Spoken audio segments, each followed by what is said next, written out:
My name is Amanda, and I always thought I was living in a fairy tale. My husband Jake was the embodiment of the perfect partner, caring, loving, and successful. We had been together for 7 years, and our marriage seemed unshakable. Friends looked at us with envy, calling us the couple of the year. But I could never have imagined that behind the perfect facade lay a terrible lie that would turn my life upside down. The changes started subtly. Jake had always been busy with work, but in the past, he always made time for us. We would watch movies together, go out for dinner, and talk about our dreams. But now? His phone was always face down, dinners were more frequently canceled, and our conversations had dwindled to formal phrases like, "How was your day?" One evening, when he came home late again, I asked him, "Jake, you've been so busy lately. Is everything okay?" He paused for a second, then replied without even looking me in the eye, "Yeah, just a big project that's taking a lot of my time." His words sounded plausible, but something about his tone didn't sit right. His voice was distant, detached. Before, I would have believed him, but this time, a seed of doubt took root in my mind. The next day, I found a receipt in his jacket pocket. It was from an expensive restaurant, a place we had never visited together. The receipt was dated on a night when he had told me he was working late at the office. My heart sank. I tried to come up with a logical explanation. Maybe it was a business meeting? Maybe his colleagues invited him out? But deep down, fear began to creep in. That evening, I asked him, "Jake, have you been to any restaurants recently?" He seemed slightly startled, but quickly composed himself. "No. Why do you ask?" I shook my head, hiding the tears welling up in my eyes. That night, I couldn't sleep. My intuition, which had never failed me before, screamed that something was wrong. For the first time in our 7 years together, I decided to do something I had never done before: investigate. The next day, I hired a private investigator. It was a decision that weighed heavily on me because it symbolized that I no longer trusted the man who had been the center of my world. "This will be confidential," the investigator assured me. "I'll get to the bottom of it." I felt a mix of relief and fear. What if he did find something? What would I do then? While the investigator did his work, I couldn't just sit idly by. One night, after Jake had fallen into a deep sleep, I carefully picked up his phone. It was always locked, but I had noticed he used his fingerprint to unlock it. My heart pounded as I placed his finger on the sensor. The screen lit up. In his messages, I saw the name Chloe. Their conversation was brief, but spoke volumes about their closeness. "You looked stunning today. I miss you so much. Can we see each other soon?" I felt the ground shift beneath me. My husband with another woman? The next morning, when Jake woke up, I couldn't even look at him the same way. His "good morning, sweetheart" sounded hollow, and I forced myself to respond just to avoid suspicion. I had a plan. I was going to uncover the whole truth, even if it destroyed me. But one thing was clear: my perfect world was cracking, and I could no longer trust the man I shared my life with. The days stretched on endlessly, filled with a suffocating tension I couldn't shake. Jake went about his routine, oblivious to the storm brewing inside me. I played my role as the devoted wife, but every smile I gave him felt like a dagger twisting in my chest. The truth was, I was dying to confront him, but I needed more evidence, something irrefutable. A week later, I received the first report from the private investigator. My hands trembled as I opened the envelope. Inside were photographs and notes documenting Jake's movements over the past few days. There he was, dining with her, Chloe. Her dark hair fell in soft waves over her shoulders, and she smiled at him in a way that sent a chill down my spine. They weren't just co-workers or casual acquaintances. Their connection was palpable, even in the still frames of the photographs.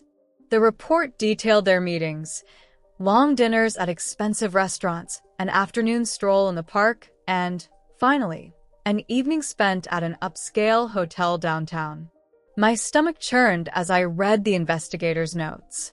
The man I thought I knew, the man I had trusted with my life, was betraying me in the most intimate way. That evening, I tried to hold myself together as Jake came home. "How was your day?" I asked casually, hiding the trembling in my voice. "Same as usual," he replied, not even looking up from his phone. I stared at him, searching his face for any sign of guilt or hesitation. But he was a master of deception, it seemed. "Are you sure you're okay? You've seemed distant lately," I pressed. He finally looked up, his expression carefully neutral. "I'm fine, Amanda. Just tired." His calmness was maddening. How could he lie so effortlessly? A few nights later, while Jake was in the shower, I noticed his phone on the nightstand.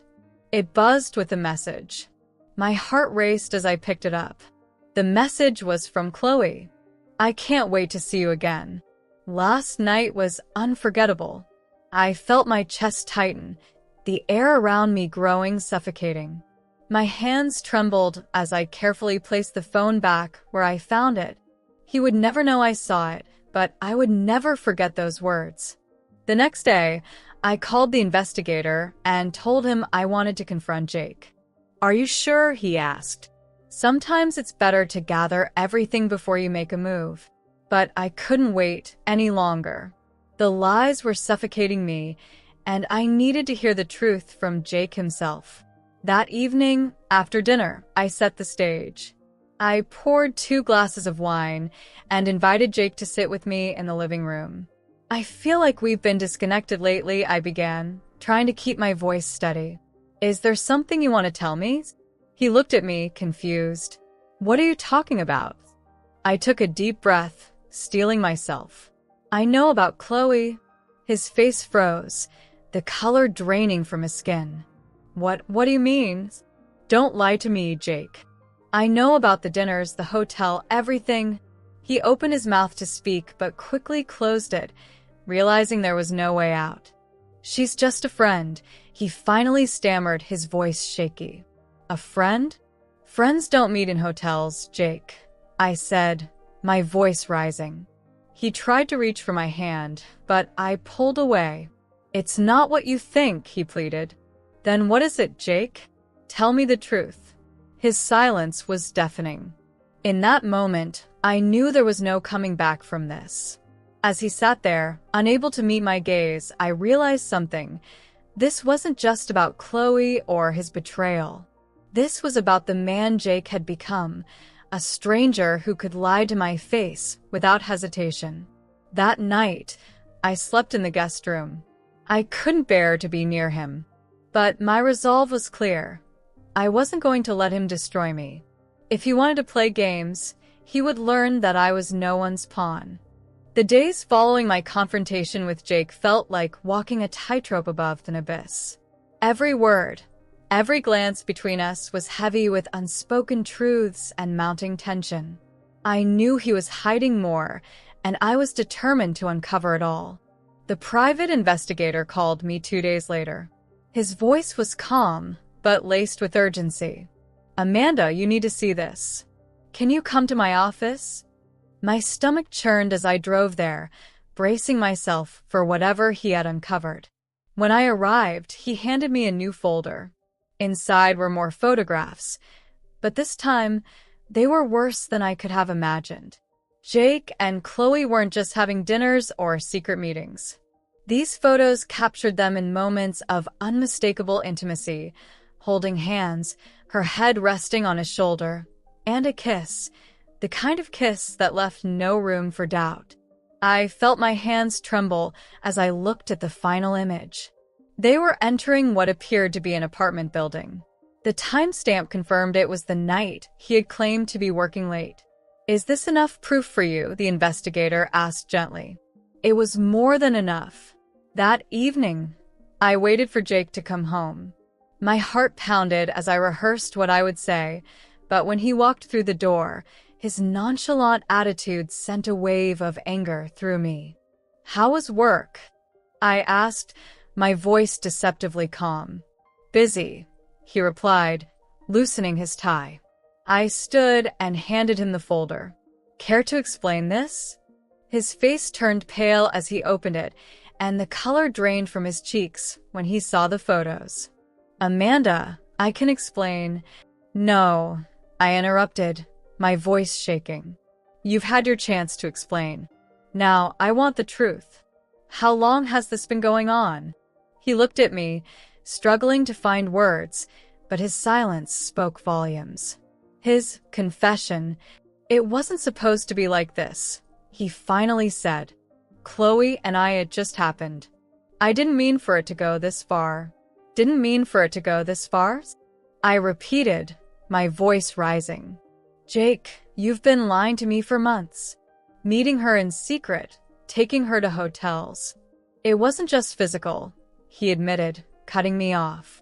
We connected in a way I didn't expect."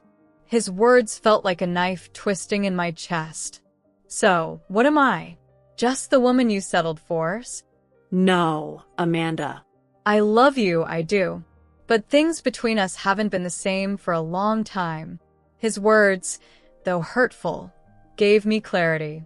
He was right. Our marriage hadn't been perfect for a while. But instead of working on it, instead of communicating, he had chosen to betray me. "I could have worked through anything with you, Jake," I said, my voice trembling with emotion. "But you took that choice away from me. You destroyed us." He reached for me, but I stepped back. "I need time to think," I said, heading for the door. "And you need to decide what kind of man you want to be." The next day, I decided to contact Chloe directly. I needed to face her, to understand what kind of woman would involve herself with a married man. We met at a small cafe, and the tension between us was palpable. She was younger than I expected, her confidence almost unsettling. "I suppose you want to lecture me about morality," she said, sipping her coffee. "No," I replied. "I want to know why. Why him? Why destroy my marriage?" She smirked, leaning back in her chair. "Jake told me you were distant, cold. He said you two were practically strangers." Her words ignited a fire within me. "Whatever Jake told you, it's a lie.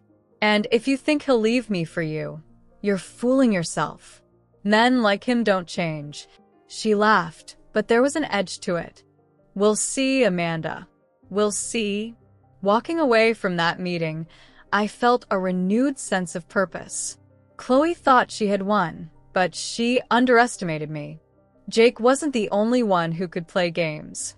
I didn't know exactly how I would fight back, but one thing was clear. I wasn't going down without a fight. The next morning, I woke up with a heavy heart. Chloe's words from our meeting echoed in my mind. "Do you really think you know Jake?" It wasn't just a question. It was a challenge. I looked at Jake across the breakfast table, trying to reconcile the man I loved with the stranger he was becoming. What else was he hiding? Once Jake left for work, I decided it was time to dig deeper. His home office was always immaculately organized, but I knew that even the most careful people leave traces behind. I opened the bottom drawer of his desk, where he kept files and papers. Among the neatly stacked documents, something caught my attention. An envelope labeled "Private." My heart raced as I pulled it out and opened it. Inside were old photographs, letters, and legal papers. One letter stood out. It was from Chloe. The words were full of emotion and intimacy, not the kind you'd expect between coworkers or casual friends. The legal papers were even more shocking. They detailed a transfer of assets, a significant amount of money, to a woman named Chloe. I couldn't hold it in any longer. I called Chloe and told her we needed to talk. She agreed, sounding almost amused. We met in a cafe later that evening. She was already seated when I arrived, exuding confidence and smugness. "I knew you'd come to me," she said, stirring her coffee. I sat down, my hands clenched into fists. "What is going on between you and Jake?" She smirked. "I think you already know the answer to that. Why are you doing this?" I demanded, my voice trembling with anger. "Because I can," she replied simply. "Jake and we have something real. Something you lost a long time ago." Her words cut through me like a knife. After that meeting, I called the private investigator again. I showed him the documents I'd found and told him about my conversation with Chloe. "This is more than just an affair," I said. "There's something bigger happening here." The investigator nodded. "I'll dig deeper. If there's more to uncover, I'll find it." A few days later, he called me back. "Amanda, you need to see this," he said. When I arrived at his office, he showed me a series of new photos. They were of Jake and Chloe, but this time, their behavior went beyond questionable. In one photo, they were holding hands as they entered a luxury apartment building. In another, they were embracing, their faces close enough to kiss. My stomach turned as I stared at the images. "This can't be real," I whispered. "I'm afraid it is," the investigator said gently. That evening, I confronted Jake. When he walked through the door, I was waiting with the photos spread out on the table. "What the hell is this?" I demanded. He froze, his face draining of color. "Amanda, let me explain." "Explain what?" "That you've been lying to me? That you've been with her this whole time?" He opened his mouth but couldn't form a coherent response. Finally, he spoke. "It's not what you think." "Then what is it, Jake?" "Because from where I'm standing, it looks like you're cheating on me, lying to me, and planning to destroy our life together." He sighed, running a hand through his hair. "I never meant for this to happen. Chloe, she understands me in ways you don't anymore." His words felt like a slap in the face. "So, you're saying this is my fault?" I asked, my voice rising. "No, that's not what I mean," he said quickly. "But we've been distant, Amanda. You have to admit that." I stared at him, tears brimming in my eyes. "You had a choice, Jake. You could have come to me. We could have worked on this together. Instead, you chose her." That night, I didn't sleep. I lay awake, replaying the confrontation in my mind. Jake's betrayal was more than just infidelity. It was a complete dismantling of the trust we'd built over the years. But I wasn't going to let him ruin me. If he wanted to destroy our marriage, he was going to learn that I wouldn't go down without a fight. The next day, I contacted my lawyer. It was time to take control of the situation and protect myself from whatever Jake and Chloe had planned. The truth hung in the air like a storm cloud, heavy and suffocating. Jake's betrayal was no longer just a suspicion. It was a confirmed reality, one that I couldn't ignore.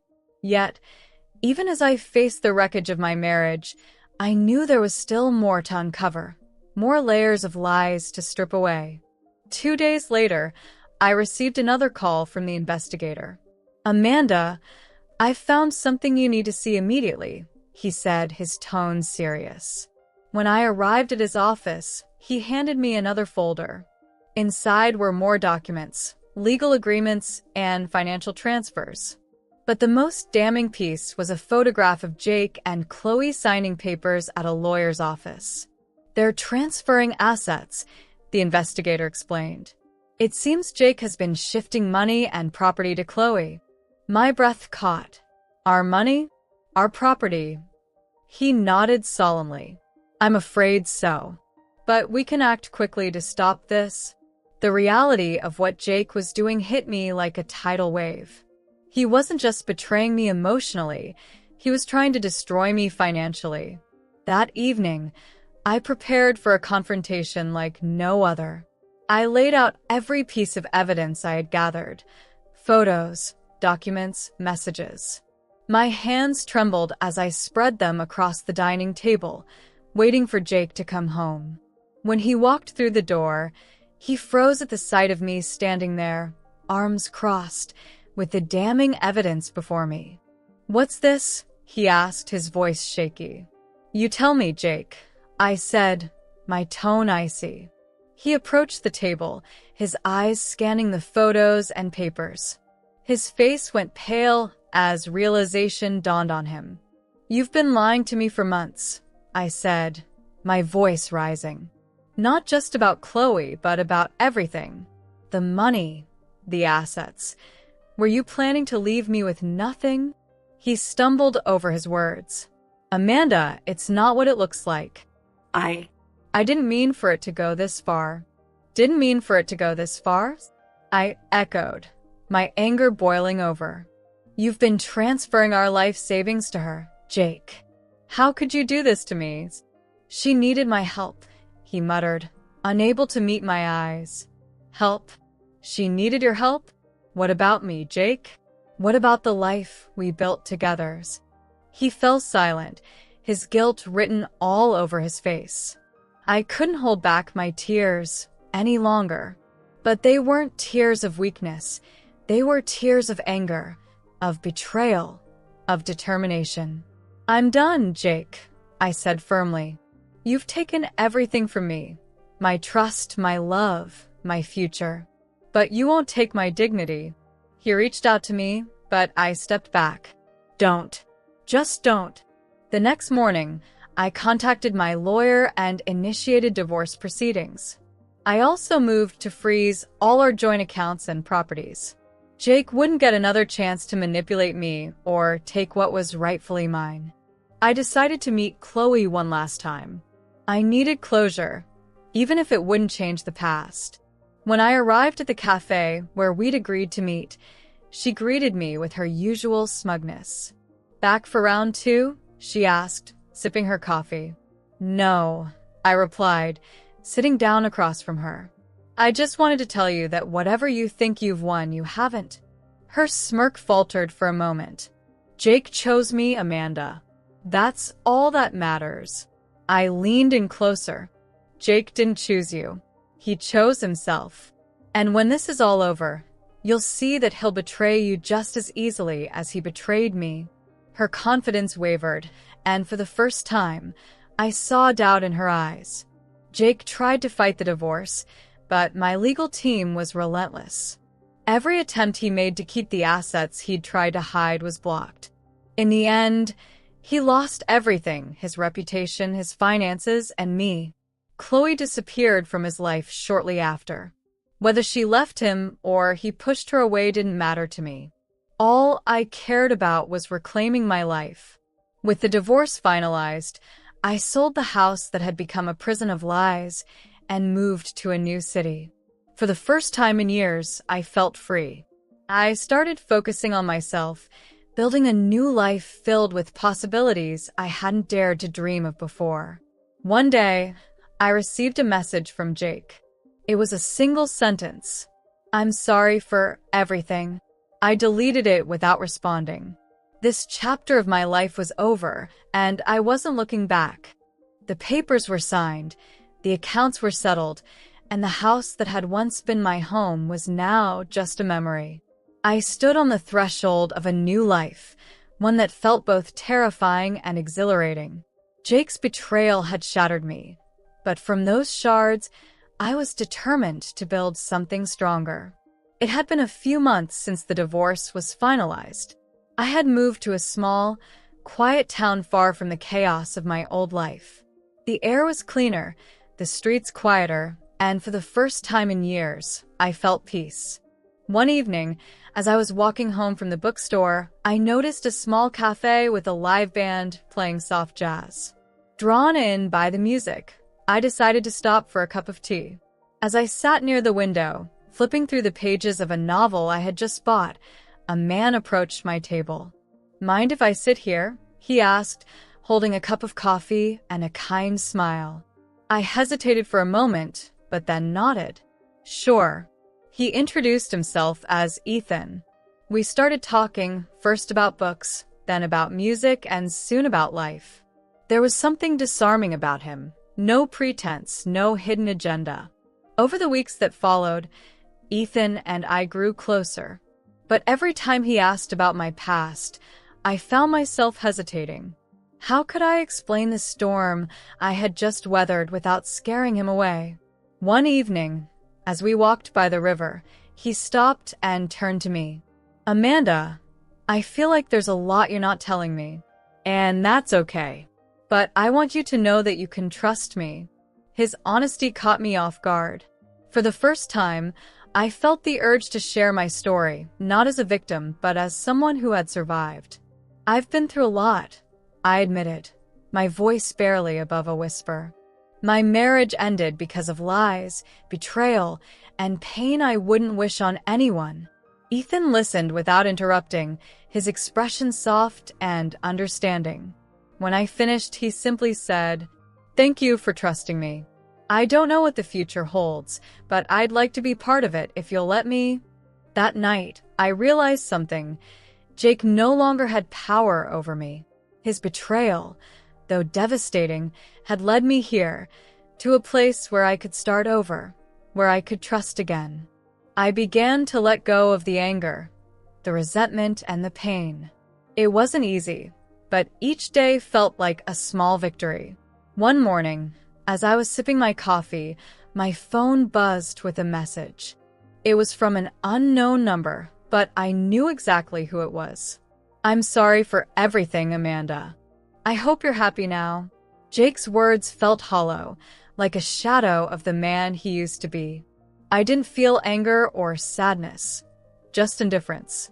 I deleted the message without replying. Life didn't become perfect overnight, but it became mine. I started painting again, a passion I had abandoned during my marriage. I joined a local art class, made new friends, and slowly began to rebuild. Ethan became a constant in my life, not a savior, but a partner who walked beside me as I navigated my new world. One evening, as we stood on the porch of my small cottage, he turned to me and said, "You've been through so much, Amanda. But you're stronger than you think. And I'm lucky to know you." For the first time in years, I believed those words. Looking back, I realized that Jake's betrayal, while painful, was a catalyst. It forced me to confront my fears, to stand up for myself, and to embrace the unknown. As the sun set over the horizon, I smiled. My past no longer defined me. My future was unwritten, and for the first time, that didn't scare me. It excited me. Please subscribe to our channel Stellar Stories. We have new amazing stories coming out every day. Thank you.